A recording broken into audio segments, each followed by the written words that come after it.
আমার থেকে আমি যে চেয়ারে বসেছিলাম আমার চেয়ার থেকে হয়তো 4 ফিট বা 5 ফিট দূরে মানে আরেকটা চেয়ার টেবিল চেয়ার ছিল স্যারের, ওর উপরে পড়ছে একদম পুরোটা একদম সম্পূর্ণটা ভেঙে নিয়ে দ্রুত আমাদের মাথার উপরে ফ্যান ট্যান সহ দ্রুতার সহিত বাস মানে বাস্ট হয়ে সাথে সাথে এখানে পড়ে গেছে। আতঙ্কে আমরা কোন দিকে পালাবো তো এটা তো খুঁজে পাচ্ছিলাম না। আমি ফ্লোরে শুয়ে থাকার শুয়ে শুয়ে যাওয়ার চেষ্টা করছিলাম, কোন রকমের দরজাটা বের করে ম্যাডামকে বের করলাম। পাইলট কি তখন বেঁচে ছিলেন?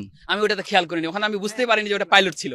প্রথমে আমি তো আতঙ্কে মানে ওখানে হচ্ছে ধুলাবালির মানে অন্ধকারে ওখানে কি পড়ছে সেটা কিন্তু আমি মানে বুঝি নাই, বুঝতে পারি নাই। যে মতো হচ্ছে আমি অফিসের মধ্যে বসেছিলাম, বসে থাকা অবস্থায় বিকট শব্দ সাথে সাথে আমার উপরে যে মানে টিন শেডের একটা ছাদ ছিল, ফল ছাদ, ওই ছাদটা ভেঙে গুঁড়ো বালি ধুলো বালি টালি এগুলা ভিতরে একদম বিকট শব্দ। তখন বুঝতে পারছি যে ওপরে কিছু একটা পড়ছে, বিকট শব্দ, বিস্ফোরণ হয়েছে কোনো কিছু একটা।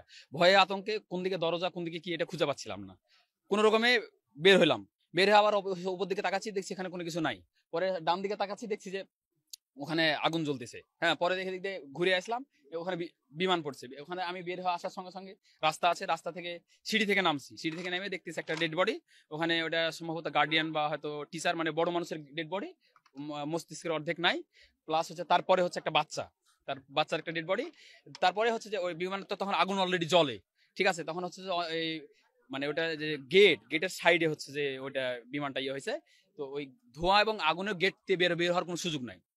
আশেপাশের বাচ্চারা আরো সবাই অন্যান্য ক্যাম্পাসের ওরা সবাই দৌড়ায় গেল, সবাই আসলো চারি সাইড দিয়ে। বাচ্চাগুলোকে দুই সাইডের ইয়েগুলো দিয়ে আপনার হচ্ছে বারান্দার সাইড দিয়ে গ্রিল গুলো, সেনাবাহিনী চলে আসলো তখন। সেনাবাহিনী আসার পর গ্রিল গুলো ভেঙে দিয়ে সাইড দিয়ে তখন মই দিয়ে বের করার চেষ্টা, আশেপাশের বাচ্চাগুলোকে ওদিকে দূরে সরাই দেওয়া, এবং যেগুলো বের হয়ে আসতেছে ওগুলাকে ধরে ধরে হচ্ছে যে আপনার এই অ্যাম্বুলেন্স আর ওই যেগুলোতে করে নিয়ে যায় ওগুলা আপনার তুলে ইমার্জেন্সি বের করা, ওগুলাতে আবার আমরা তুলে দিলাম। প্লাস হচ্ছে পরে ফায়ার সার্ভিস আসলো, ফায়ার সার্ভিস আগুন নামানোর চেষ্টা করলো, সেনাবাহিনীরা প্রথম তারপরে আসলো, পরে তখন সবাই তখন চলে আসলো, পরে সবাই আমরা একে অপরকে সকলে। এবং হচ্ছে বাচ্চারা তো ছোট বাচ্চা, ওরা তো আর জানে না যে কিভাবে বেঞ্চের তলে বা টেবিলের তলে লুকাতে হবে বা কিছু করতে হবে, ওরা তো জানে না, ওরা আতঙ্কের মধ্যে। এবং আগুন, বিকট শব্দ।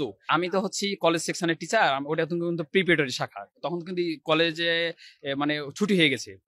পরে জানলাম যে ওখানে আছে মানে যে বাচ্চাটা দুর্বল তাদেরকে এক্সট্রা ভাবে ওখানে পড়ানো হয়, কিছু যেসব বাচ্চাগুলো দুর্বল তাকে এক্সট্রা ভাবে পড়ানো হয়। এমন ওখানে যা বুঝতে পারলাম যে আপনার বাচ্চাগুলো তো বের হয়ে আসছে, হয়তো যে গার্ডিয়ানটা বা টিচারটা তার পিছনে যে বাচ্চাটা, বুঝলাম যে বডিটা হচ্ছে যে কলেজের বিপরীত দিকে বডির মাথাটা পড়ে আছে, মানে বাচ্চাটা নিয়ে বের হয়ে আসার সময় সেখানে বিস্ফোরণ হয়েছে।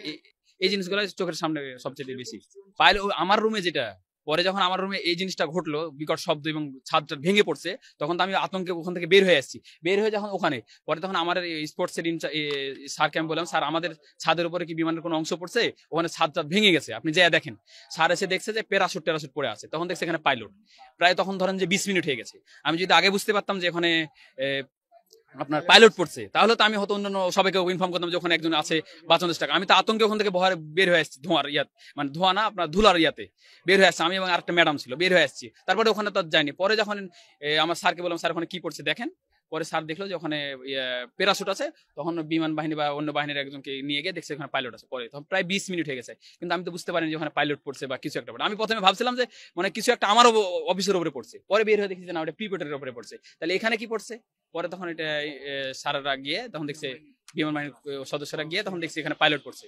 আমার থেকে আমি যে চেয়ারে বসেছিলাম আমার চেয়ার থেকে হয়তো 4 ফিট বা 5 ফিট দূরে মানে আরেকটা টেবিল চেয়ার ছিল স্যারের, ওর উপরে পড়ছে একদম পুরোটা একদম সম্পূর্ণটা ভেঙে নিয়ে দ্রুত আমাদের মাথার উপরে ফ্যান ট্যান সহ দ্রুতার সহিত বাস্ট হয়ে সাথে সাথে এখানে পড়ে গেছে। আতঙ্কে আমরা কোন দিকে পালাবো তো এটা তো খুঁজে পাচ্ছিলাম না। আমি ফ্লোরে শুয়ে যাওয়ার চেষ্টা করছিলাম, কোন রকমের দরজাটা বের করে ম্যাডামকে বের করলাম। পাইলট কি তখন বেঁচে ছিলেন?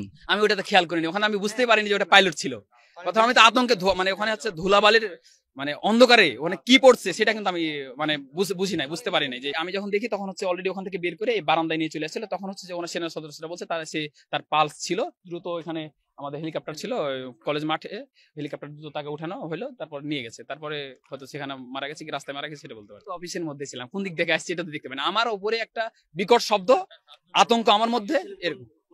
আমি ছিলাম আমাদের ফিজিক্যাল এডুকেশন স্পোর্টসে, যেটা এখানে পাইলট পড়েছে, যে অফিসটা আমার থেকে হয়তো 5 ফিট দূরে পাইলটটা পড়েছে। হয়তো এটা হতে পারে, হয়তো সেটা জানি না, কিন্তু পাইলট আমার ওখানে পড়ছে। এটা পরে নিশ্চিত হলাম যে ওখানে পাইলট পড়েছে। আমি ভাবছি বিমানের কোনো অংশ হয়তো পড়ছে।